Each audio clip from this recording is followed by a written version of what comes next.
আসসালামু আলাইকুম। একটা ক্রান্তিকাল পার করছে বাংলাদেশ সেনাবাহিনী এবং খোদ এই বাহিনীটির যিনি সর্বোচ্চ নেতৃত্বে আছেন জেনারেল ওয়াকারুজ্জামান।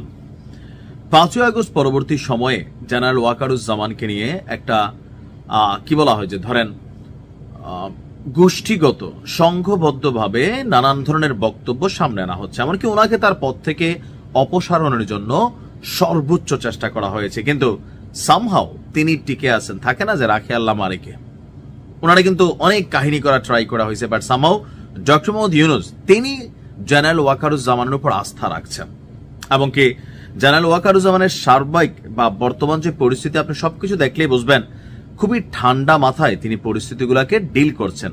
ওনাকে নিয়ে প্রতিনিয়ত যে বক্তব্য গণমাধ্যমে আসছে, বিভিন্ন রাজনৈতিক দল দিচ্ছে, এনসিপি দিচ্ছে, অফলাইনে অনলাইনে দিচ্ছে, তিনি ঠান্ডা মাথায় প্রত্যেককে সিস্টেমিকলি হ্যান্ডেল করতেছেন, আর যার কারণে তিনি আসলে সেনাপ্রধান হওয়ার যোগ্যতা আছে। তবে গত পরশুদিন যাবৎ সেনাপ্রধানের একটা অ্যাক্টিভিটিজে আবারও সারা বাংলাদেশে তোলপাড় হয়েছে, একটা লাড়া পড়ে গেছে দেশটা।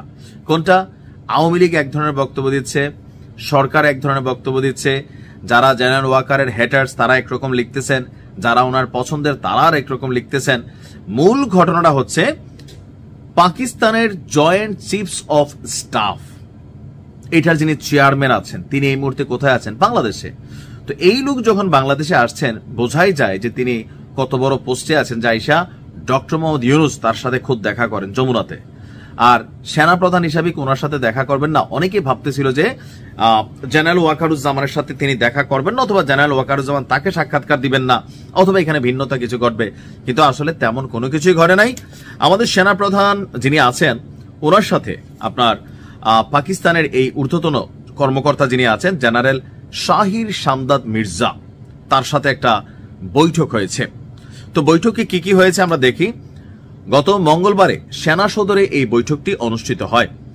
সাক্ষাৎকালে পারস্পরিক কুশল বিনিময়ের পাশাপাশি দুই দেশের মধ্যে বাংলাদেশ এবং পাকিস্তানের মধ্যে প্রতিরক্ষা ও নিরাপত্তা খাতে সহযোগিতা আরো জোরদার করার বিষয়ে তারা এখানে আপনার আলোচনা করেন। এছাড়া যৌথ সামরিক প্রশিক্ষণ, এখন আসলে পাকিস্তানের সাথে আমাদের যৌথ সামরিক প্রশিক্ষণ আছে কিনা বা সর্বশেষ কবে হয়েছে এ সম্পর্কে আমি খুব বেশি ভালো জানি না। দেখলাম আসলে ওই রকম তথ্যপাত্র আসেও নাই। যেমনটা আমরা গেল কয়েকদিন আগে আমেরিকার সেনাবাহিনী আসছে, নৌবাহিনী আসছে, বিমান বাহিনী আসছে, ফায়ার সার্ভিসের লোকেরা আসছে। তো এটা হয় কি একটা যৌথ মহড়া হয়, যেন বাংলাদেশ অন্য দেশ থেকে তাদের প্রযুক্তিগত দিকগুলো অথবা আপডেট দিকগুলো বাংলাদেশ সেনাবাহিনী জানতে পারে, শিখতে পারে। সারা পৃথিবীতে এটার কিন্তু একটা ইস্যু আছে, আপনাদের খেয়াল থাকার কথা।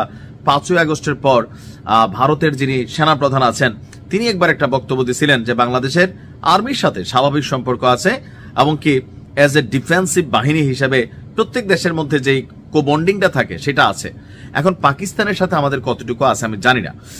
এরপরে আমাদের এখানে যেটা বলা হয়েছে যে যৌথ সামরিক প্রশিক্ষণ সেমিনার পরিদর্শনের মাধ্যমে সামরিক সম্পর্ককে সম্প্রসারণের সম্ভাবনা নিয়েও তারা মত বিনিময় করেছেন। এখন এই বৈঠকের ছবি যখন প্রকাশ হয়েছে, কেউ আবার জেনারেল ওয়াকারের মাথার মধ্যে তীর দিয়া বলতেছে দেখেন চোখ দেখেন, কেউ আবার বলতেছে যে সামাদ মির্জা এমনে ধরছে, আমাদের জেনারেলের হাত ছিল এমনে। মানে ভাই আমরা যে কত কিছু খুঁজি, এখন এগুলা খুঁজা কি হবে?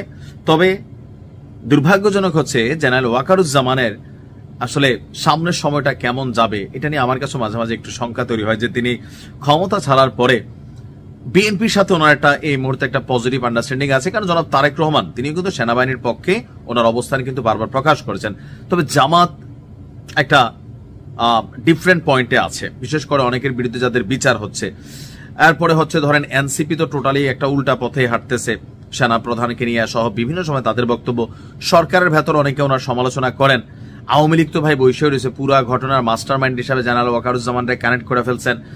এই সার্বিক পরিস্থিতিতে অদূর ভবিষ্যতে আসলে বাংলাদেশ নামক রাষ্ট্রটাতে কত কিছু আমরা এখন দেখছি, কি যে হয়। তবে ওনার ওভারঅল যে অ্যাক্টিভিটিসটা আপনি এটাতে কিন্তু দোষের তেমন কিছু নাই আমার দৃষ্টিতে।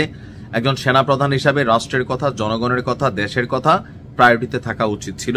উনি হয়তো সেই কাজটাই করছেন। ভালো থাকুন।